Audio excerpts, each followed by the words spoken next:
try to decide whether there is some being that exists on a different plane than we do that we cannot perceive.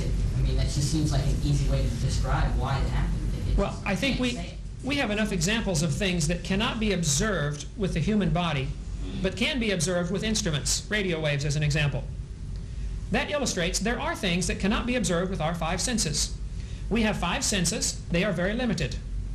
Let's take the sense of sight. You can see the color spectrum, red, orange, yellow, green, blue, violet. But there are things beyond our little color spectrum in both directions, right? X-rays, radio waves, microwaves. There are things in the same electromagnetic spectrum that are way beyond the ability of our eye to pick them up, right? Bugs, for instance, see a different part of the spectrum than we do. They can see ultraviolet. We cannot see that. The fact that we cannot see it does not prove it doesn't exist. We may be able to get an instrument to detect it.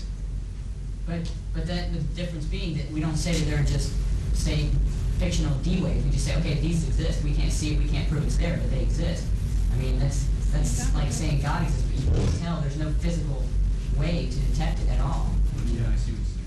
Well, the reason we believe if we develop, because but our knowledge of this spectrum expanded when we detected these other waves. Right. We didn't say, oh, we run across an Sure. X-ray, let's put it here. We run across ultraviolet, let's put it here. We didn't just say, it's all there, I know it's there because I believe it's there, and it just happened to be there when we finally tried it. I would argue that the existence of X-rays was proven theoretically, or was demonstrated theoretically, before it was proven actually. No, that's exactly the inverse. They were discovered accidentally when they generated them from Crookes tubes and they haven't exposed film in them. He was getting X-rays all along and didn't know what they were. Look at Madame Curie. She discovered X-rays is a bad example. She died, right. X-rays is a bad example, but there are many things. Existence of higher chemicals, for instance, beyond 92, that were predicted before they were seen. Right. Many have still never been seen. You know, they just because there was a link. There was Sure. They knew that there were existing elements and there had to be something else. until we develop a prayer meter to detect God speaking to us or us speaking to God. There is no way to detect that. Right. I'm saying it is pure religion. I've admitted it all along. Creationism is a religion. What I want is the evolutionists to admit they have a religion also. They don't know what exploded. They don't know who supplied the energy. They don't know how the life got here from dirt. And they don't know how the life began to all of a sudden be able to reproduce itself. Reproduction is a complex process. DNA is extremely complex.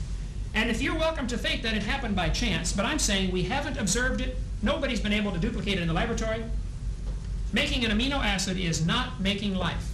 But there's no physical existence proving the existence of God either, I agree. except for human. I agree. So my whole argument is the way we're teaching our kids in our grade schools and junior highs and high schools is unconstitutional. We have a state-established religion. The taxpayers are all paying for this view and only this view to be presented. That's unfair, it's not right, and we ought to show both. Or if you could think of a third one, then let's show all three. I think if the kids are smart enough to know, somebody says, well, which brand of creation? Do you think the world came on the back of a giant duck that flew down here from some planet? Well, the kids could see, that's dumb. But if you want to teach that, then let's teach that.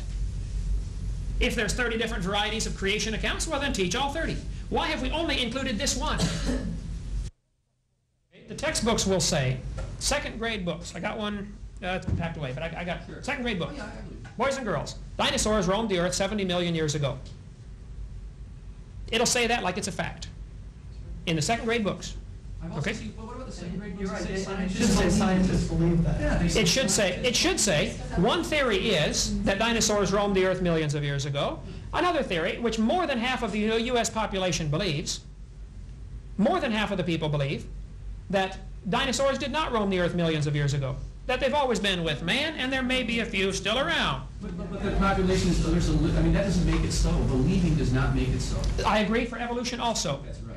So why do we only teach this? Why does the second grade book say dinosaurs roamed the earth 70 million years ago when it may indeed not be true? But don't you think that they should be taught two different subjects instead of in the same classroom? I think evolution is not part of science. This is part of a philosophy. Right. But it's been stirred in with science to the point where people think it belongs there. And the same analogy could be made where beer is always advertised at football games. Right? Beer has nothing to do with football. Show me what beer has to do with football. Or any sporting event. We'd be in real trouble. We'd be in real trouble if we limited ourselves to teaching only those things that we knew everything about. We couldn't, no one knows how Nothing sperm fertilize eggs. No one knows how that really works. Like you said yourself, no one knows, and I know this to be true because I did some engineering, but no one knows what electricity is. Right. We have to teach people something about electricity. We Sure. can't just leave it out because we don't know it all. So And you should- yeah, you've you got should to start somewhere and say, you decide for yourself. If you're a 6th grader and somebody says dinosaurs roamed the earth 70 million years ago, like you said before, kids aren't stupid. Some kid's going to say, well, wait a minute, how do these rocks get this way? How did this happen? How did that happen? If they believe it and it becomes their belief system, well, maybe they'll become geologists. But if not, they won't. I mean, I just don't see this monolithic plot to change people's lives with this thing that doesn't even really exist. I mean, you're not even describing evolution properly, let alone... Oh, wait. What have I described about evolution that is improper? You're claiming that it has this coherent view. You get 3 evolutionists in a room at any one time, and you'll have 3 different theories of evolution. Yeah, and they each can prove the other 2 are Well, wrong. that's right. So there is no monolithic view where they all say this or they all say that or all Same secondary with books say Christians, you get 3 in a room. dinosaurs. Oh, yeah, get 3 Christians in a room, too. The only one that's right is me. Now, that's been proven over and over. Okay. You know, and that's my only problem is that it's a straw man. You build this boogeyman No. and then you shoot it in, and it's just not the case. I think that we would have to go back to our definition of evolution. Is it microevolution? Then everybody agrees with that. As far as the macro theory of evolution, that this process started 20 billion years ago, this is the way it is presented. This is not scientifically supported. It is not supported by consensus of the American people. Most people do not believe this. Majority opinion doesn't mean anything. That doesn't mean it's not true, though. Okay, hold it now. What you just said, listen now. The world population doesn't have a consensus for the existence of your Christian God, but that doesn't Absolutely. mean he doesn't exist, so we've got to have a But consensus. you watch the arguments on creation, evolution, and inevitably, some evolutionists will say, but the majority of scientists believe this. Scientists, they're not the public. Doesn't he? Oh, scientists are are they infallible? No, but there are people who study the thing that have an opinion. The average person in the population doesn't know squat about evolution. That's why your average drug dealer that you're blaming evolutionary theory on isn't going to say, yeah, I'm selling crack cocaine because I believe that evolution gives me the right to do this. He's not going to say that C.H. Huxley or Darwin supports the theory of survival of the fittest. That's why I'm going to gun you down with an Uzi. I mean, that's just maybe. That's ridiculous. It goes back to your philosophical worldview. There's 2 things we haven't covered that we've been asked to cover here. Carbon dating. And I forgot the other one already, but we only got 7 minutes left, so we'll have to hurry. The what? Dendrochronology. Okay, we'll get into carbon dating, kind of will include that, if we can cover it as quickly here. Radioactive elements, and there are 7 or 10 of them, I don't know how many exactly, but we're going to take some of the simple ones. Carbon-14 is radioactive. Carbon-14 is formed in the upper atmosphere.